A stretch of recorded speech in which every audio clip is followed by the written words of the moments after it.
September 7th, 1999, Toronto, Canada, about 6. Here we are in the fine town of something, and it's cool. And Ashley, you're awesome. And Larry's awesome too. Where is Larry? He's over there, get him!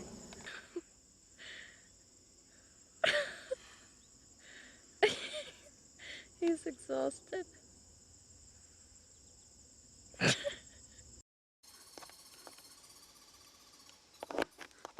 Hello, I'm Velma Dinkley, and this is a documentary of one of our mysteries. That's Scooby-Doo, Red Jones, and Daphne Blake. Hey, how you doing? Of course, I want to play myself in the movie version. What the hell? Oh, I'm focused on the freaking...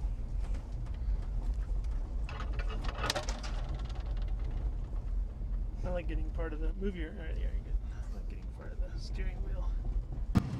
Go ahead, roll. Alright, what am I doing? Alright, Oh, just let it roll. so wait. Actually stop till the beep. Alright. Go ahead. Roll. Have you heard anything about these woods being haunted? Go now? Yeah. Isn't this your thing? Yeah. Okay, the map says the sightings are this way. I got a weird feeling about this. Like these woods don't look like our regular woods. They look different. It doesn't add up. All their stories are different. Right, all right, riot rats. Oh, She said giant cat, not rat, Scooby. that's what I said. Rat. Cat. Yeah, rat. That's what I said, Riot Rat. Scooby, that bump isn't even funny. That's what I said, not funny. I thought it would work. Hey, Larry, where's that pumpkin? We need that on the double. Yeah. You'll just get very... Oh yeah, these are some beauties. You're taking my picture. I thought you were waiting for me to get out of the way. Hold on. It's out right here. It's out.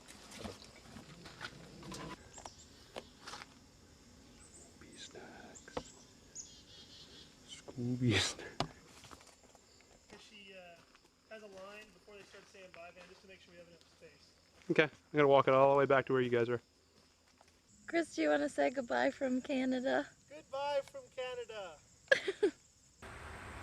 2, 3, 4. The local legend is that one spooky night, much like this one, in 1773, some local people... I can't hear you. I can't hear you. We can figure this out. Just remain calm. You remain calm. I am calm. You're the ones that aren't calm. I'm the calm one, but I'm the calm one. I'm always calm. What's that noise? Get the camera. Get the camera. What is that? Let's split up and check it out. No way, Jose. Will you go out there for a Scooby snack? Like, are you out of your mind? 2 Scooby snacks? Oh, come on. 20, 80, please. Maybe start off a little wide, get the feet, and then get in. Yeah, I got that. Like, I'm not touching those things. Those are haunted Scooby snacks. Oh, wait a minute. Did you trick me? Did you Again. put those there? Scoob, did you trick me? He tricked me. Well, I suppose you think this is very funny. I ruined my stockings. Shh. I think I hear it again. Hello? Da-da-da-da-da-da. Daphne, wait! Daphne, come back! Daphne, stop! It's just Scrappy-Doo! I know! And line. Guys, I think I found something. What is it, Freddy? It looks like a deserted drive-in. What would a drive-in be doing all the way out here? Like, I don't know, and I don't care. Just lead us to that snack bar. Yeah, snack bar. Sorry. Shaggy, that candy's gotta be at least 30 years old. Oh, loads of joy and fun.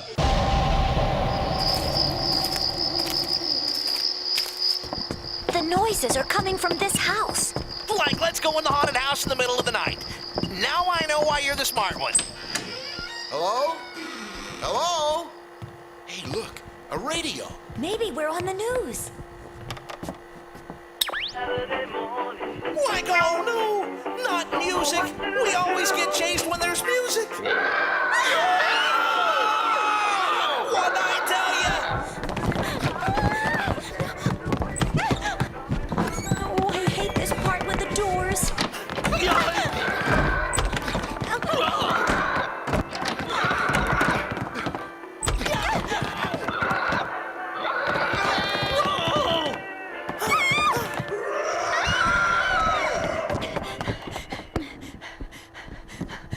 Shaggy, what are you doing in the corner?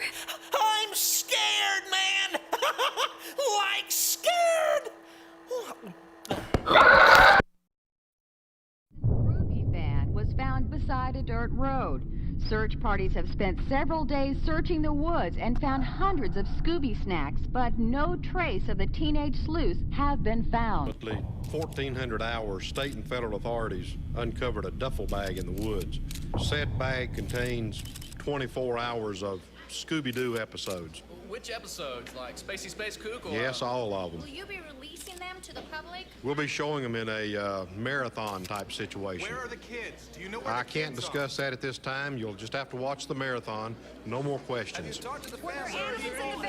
The Scooby Marathon, October 23rd at noon. Scooby-Dooby-Doo, where are you?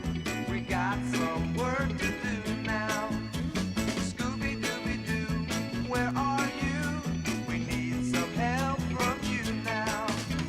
Come on, Scooby-Doo, I see you, pretending you got a sliver. You're not fooling me, 'cause I can see the way you shake and shiver. Okay. 1, 2, 3, cheese. Cheeseburger. Okay. That's enough.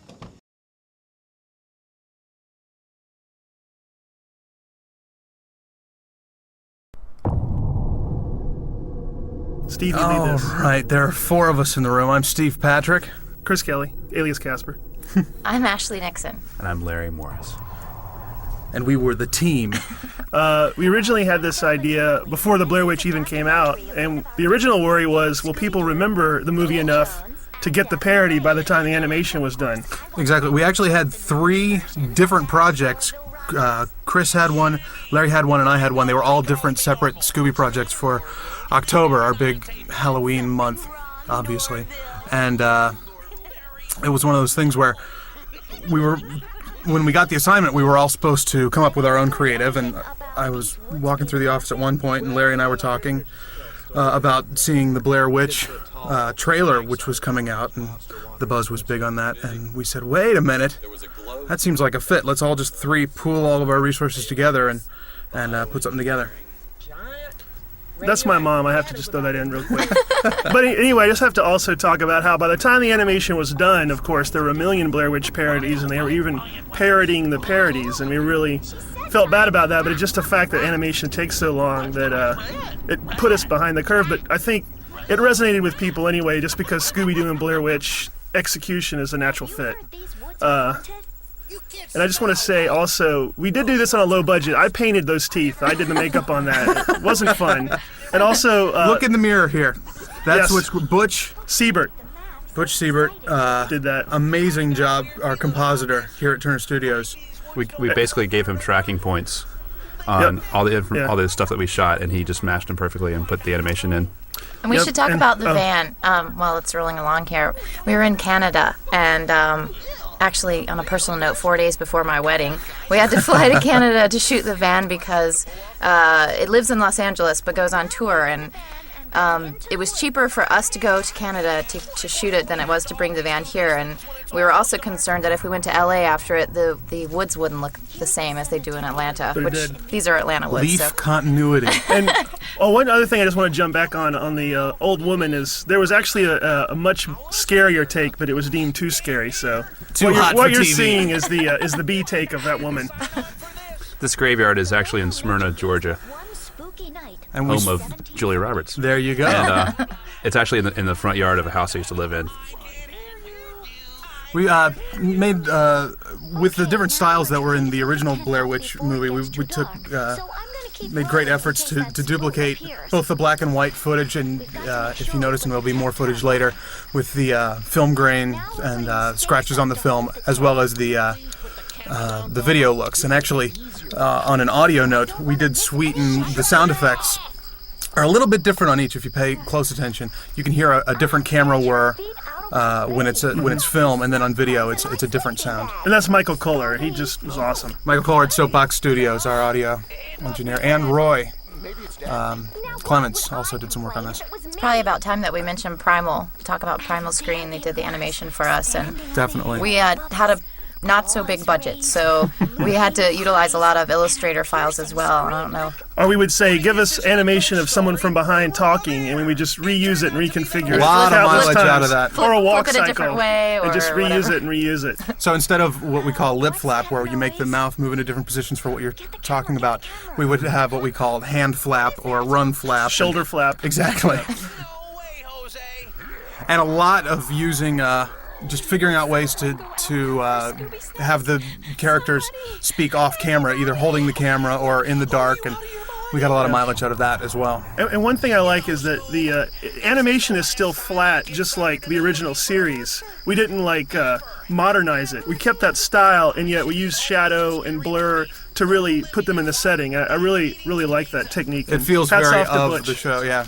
Well, the combination of using flat characters along with digital video, we did shoot digital video here, not like professional video, Exactly. consumer video. And we did. Is that it works in that? Larry did that. It works in that respect. It's nice cheapness, a cheap quality to it to match the style of the movie. We have to acknowledge Larry walking through the woods pretty much every night around midnight in the graveyard and everything else. I don't think the rest of us would have been. Well, and I think that part of the reason that, for whatever reason, good or bad, I think that we did get away with a lot, and we were able to get as much coverage and things like that, because a lot of times there were only 2 or 3 of us at any given shoot, pulling our own cables, figuring out our own timings.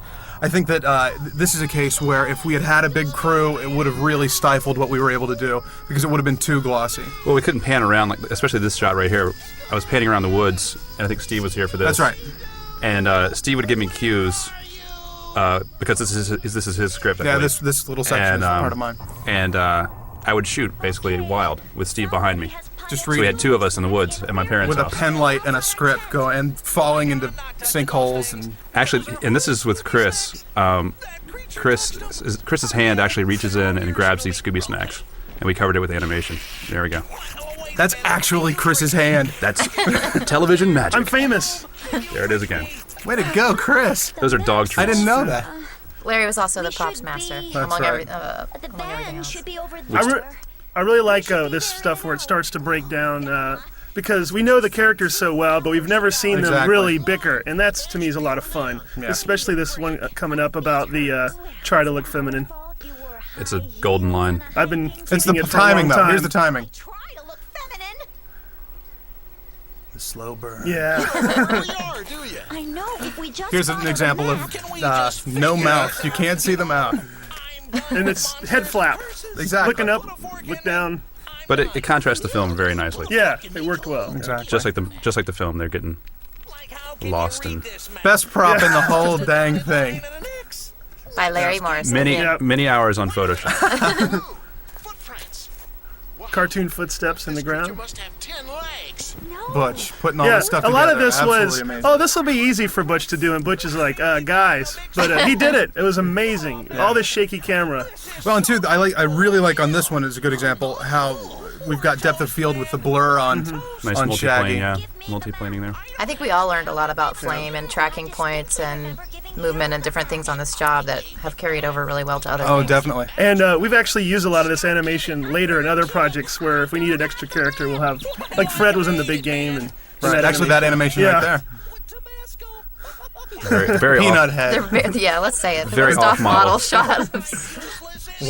That's the one I think in there. The big peanut.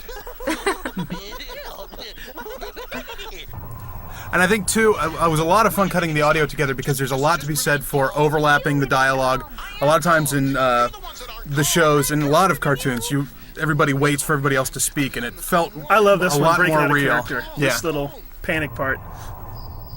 his little ascot is a do-rag. That's in character with, is it Mike from Blair Witch? Yeah, totally. Yeah.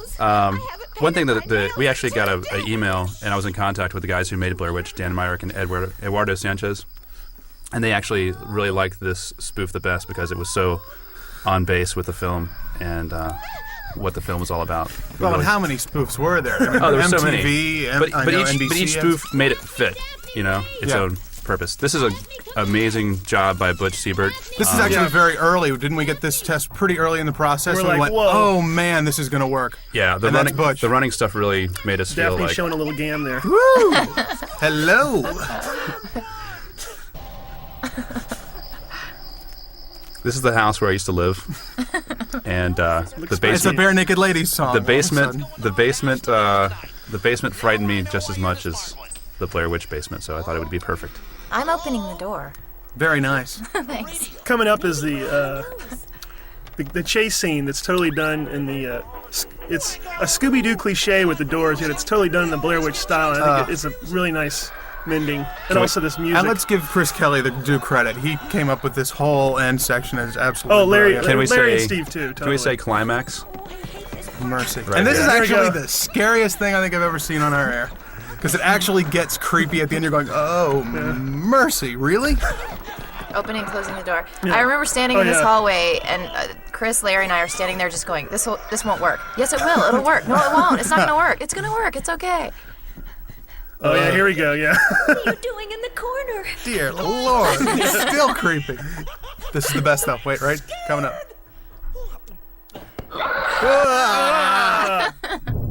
And then the capper. Oh my God, we've killed them all. I'm real happy they let us end on this sort of uncertain note.